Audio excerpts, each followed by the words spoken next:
안녕하십니까, 무지개 클린입니다. 오늘 영상은 유튜브로 청소 창업하자 5부 마지막 시간이고요. 오늘은 청소 방법에 대한 내용이 아니라 고객집에 방문을 했을 때 응대 서비스 요령에 대해서 알려드리도록 하겠습니다. 물론 에어컨 청소라는 게 분해도 잘하고 조립도 잘해야 되지만 그게 전부가 아니거든요. 고객과의 대화를 주고받는 방법이라든지 고객집에 갔을 때 주의하셔야 될 것들, 그런 거를 제가 자세히 짚어드리도록 하겠습니다.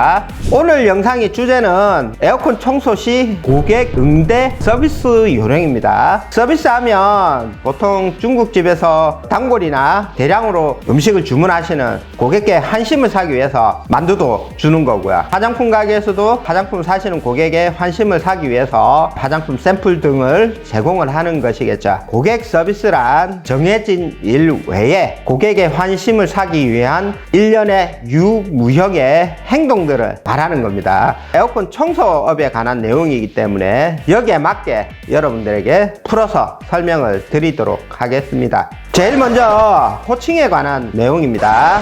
우리에게 에어컨 청소를 의뢰하신 분들을 뭐라고 부르세요? 아저씨, 아줌마, 사모님, 사장님? 아닙니다. 고객님, 고객님이라고 부르셔야 됩니다. 고객의 사전적 의미는 경제에서 창출된 재화나 용역을 구매하는 개인이나 가구를 뜻한다라고 되어 있는데, 굳이 사전적인 의미를 말하지 않아도 대부분의 여러분들도 알고 계시리라 생각합니다. 고객이라는 단어를 좀 더 자세히 들여다보면 나이나 성별이 없습니다. 5살 어린이나 20대 아가씨나 40대 아줌마나 50대 아저씨나 80대 할아버지나 모두 우리에게 돈을 주고 에어컨 청소를 받고 싶어 하는 고객일 뿐인 겁니다.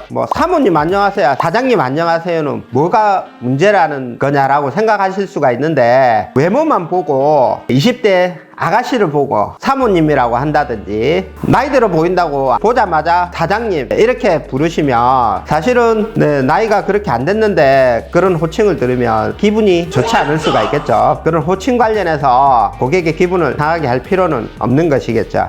그리고 고객의 외모나 집안 청결 상태라든지 이런 거를 언급하는 거는 좋지 않습니다. 물론 못생긴 사람을 보고 왜 이렇게 못생기셨어 라고 이야기하시는 분은 안 계시겠지만, 반대로 아리따운 아가씨를 보고 고객님 정말 아름다우십니다 라고 하시면은 이거는 큰 신뢰가 될 수가 있습니다. 고객은 고객일 뿐입니다. 잊으시면 안 돼요. 그리고 방문해보면 초등학생 들어가기 전에 애기들을 키우시는 댁들이 있는데, 요런 데 가보시면 애기들 키우고 또 집안일하고 하려면 정신이 없으시거든요. 거실에 있는 에어컨 청소를 하기 위해서 정리를 해야 되는 경우가 종종 있습니다. 물론 고객들이 미리 치워주시면 좋겠지만 에어컨 청소가 어떻게 진행되는지조차 모르시는 분들도 많아요. 에어컨을 분해를 해서 거실 같은 데다가 이렇게 펼쳐놔야 되는데 그런 사실조차 모르시는 분들이 많기 때문에, 아니 이것 좀 미리 치워주시지라고 이야기하시는 것도 금물이고요. 우리가 가서 좀 정리를 해서 치우시면 됩니다. 그리고 이제 두 번째, 가장 중요한 것 또 하나, 고객 댁에 있는 물건은 휴지 한 장도 내 것이 아닙니다. 고객집에 있는 물건은 청소하러 간 우리 게 아니기 때문에 함부로 사용하시는 것은 금물입니다. 정말 당연한 말이긴 한데, 처음 고객님 댁에 방문을 하시는 분들은 휴지를 마음대로 뺏는다든지 걸레를 그냥 사용을 한다든지, 걸레 좀 썼다고 뭐라고 하실 분은 드물긴 하죠. 뭐라 그러시진 않으시지만 싫어하시는 고객들이 분명히 있거든요. 반드시 물어보시고 사용을 하셔야 돼요. 그리고 화장실 이용도 오줌 정도는 양해를 구하고 사용하실 수 있겠죠. 하지 말아야 될 거는 이제 큰 거는 안 돼요. 물론 살다 보면 급하게 신호가 오는 경우가 있죠. 이런 경우라도 웬만하면 외부 화장실을 이용하셔서 해결을 보셔야 되고요. 고객도 당장 급한데 사용하지 말라고 하시는 분은 안 계실 겁니다. 그런데 그 고객님은 두 번 다시 여러분을 부르시지는 않으실 겁니다. 보통은 저 같은 경우에는 아침 저녁에 해결을 해야 미리, 그리고 공구를 떨어뜨린다든지 침대나 소파를 옮길 때 바닥을 긁는다든지 하는 등의 행동도 유의를 하셔야 되고요. 요런 걸 언제 실수하시냐면 마음이 급해졌을 때, 다음 시간이 있는데 마음이 이제 조급해서 동작을 좀 빨리 하다 보면 그런 실수들이 나오니까. 그리고 진짜 중요한 거, 청소를 하시다 보면 저 벽걸이 같은 경우에 침대 머리맡에 있는 경우가 많거든요. 이런 경우에 침대를 밟고 청소를 하시면 안 돼요, 절대로. 매트리스는 치워놓고 작업을 하셔야 됩니다. 물론 돌침대는 안 되겠죠. 돌침대는 밑에 이제 장판이나 비닐을 까시고 밟으시면 되고, 물론 고객님들 중에는 그 매트리스 그냥 밟고 작업하셔도 됩니다라고 하시는 분도 계시긴 하지만, 그런 경우에라도 반드시 치울 수 있는 매트리스는 꼭 치워놓고 작업을 하십시오. 이게 왜 이러냐면, 침대라는 거는 사실 소중한 공간이거든요. 개인이나 부부에게도 있어서 내 몸을 편히 쉬는 공간이기 때문에, 이런 공간에 침대를 아무리 물론 에어컨 청소를 하러 온 사람이라 할지라도 그런 침대를 밟고 올라선다는 것 자체가 상당히 거부감이 드는 행동입니다.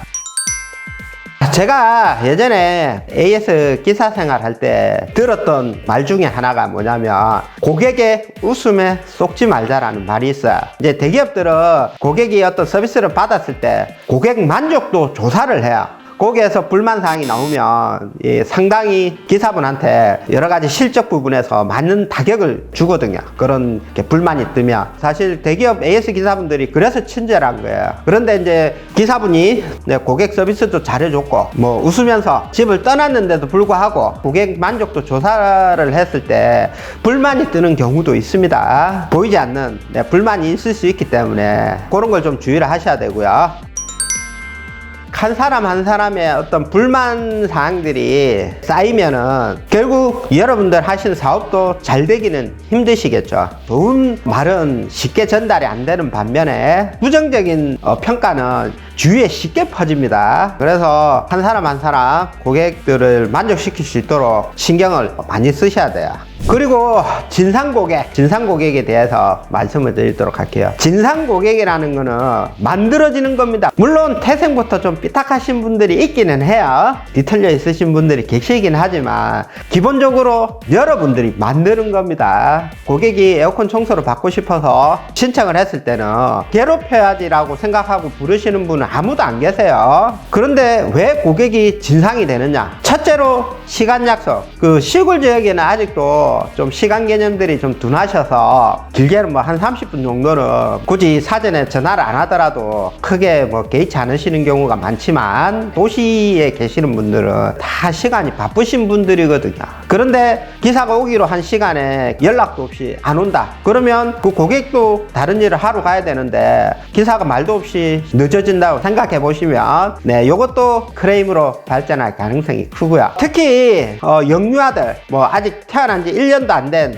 영유아들 물건은 될 수 있으면 여러분들이 직접 만지시지 마세요. 손이 뭐 씻었든 안 씻었든 외부 사람이 와서 만지는 것 자체가 엄마 입장에서 봤을 때는 조금 위생상 안 좋을 수가 있기 때문에, 저 같은 경우에도 고객님께 직접 좀 치워달라고 이야기를 따로 드려요. 마지막으로 이제 청소 품질, 물론 뭐 청소 시간이 좀 길어지는 것도 불만이 될 수는 있죠. 청소 시간이 길어지면 고객님이 볼일을 볼 수가 없기 때문에 그런 것도 불만이 생길 수는 있지만, 청소라도 깨끗이 되면 그런 불만은 좀 쏙 들어가긴 하겠죠. 그런데 청소 시간도 길어지고 청소 품질도 안 좋다 그러면은 고객은 화가 나겠죠. 그런 여러 가지 사항들이 합쳐지면 고객이 진상이 되는 겁니다. 진상 고객은 여러분들이 만드는 거예요.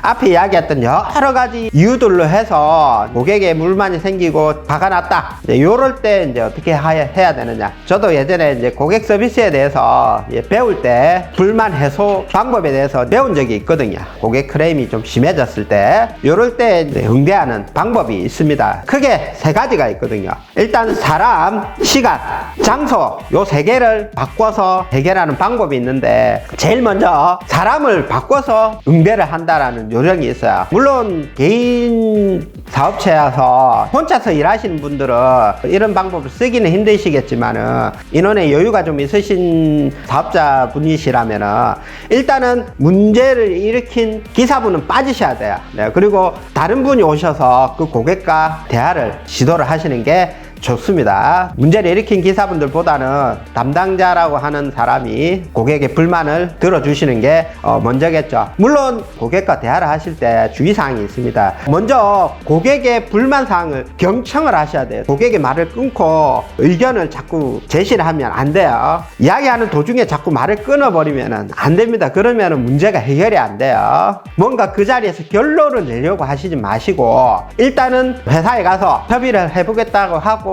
떠나셔야 돼요. 그러니까 첫 번째 만날 때는 고객의 이야기를 들어주고 의견을 제시를 하되 결론을 내지 마시라는 거. 첫 번째 단계가 그 단계고요. 자, 두 번째는 시간을 바꾸는 방법입니다. 처음에는 고객도 화가 나서 막 언성이 높아지고 이렇지만 시간이 지나면 화가 좀 누그러들기 마련이거든요. 요때 이제 업소 전략을 하시든 뭔가 이야기를 하시면은 일이 좀 잘 풀릴 때가 있습니다. 그리고 마지막으로 장소를 바꾸는 방법이 있는데, 물론 고객이 불만이 생긴 곳은 고객님의 집이나 아니면 고객님의 사무실이겠죠. 그런데 그런 장소가 아닌 카페라든지 다른 곳에서 만나서 이야기를 하시면은 아무래도 환경이 좀 바뀌면 이야기가 잘 풀리는 경우가 종종 있습니다. 특히나 고객이 화가 정말로 많이 났을 때는 전화상으로 해결을 하시려고 하면 절대로 안 됩니다. 고객의 불만이 더 커질 수가 있어요. 전화상으로는 할 말 못할 말 다 하게 되거든요. 그런데 얼굴을 마주 보면서 이야기를 했을 때는 실제로 그 정도까지는 가지는 않고요. 그래서 고객 불만이 심한 경우에는 오히려 만나서 차근차근 이야기를 하셔야 돼요. 그래야 문제가 해결이 됩니다. 고객 응대 서비스에 대해서 몇 마디 제가 드렸습니다. 고객과의 어떤 접점에서 갖춰야 될 기본 소양입니다. 기본 소양. 이게 안 된다 그러시면은 청소 사업을 진행하기가 어려우실 수가 있어요.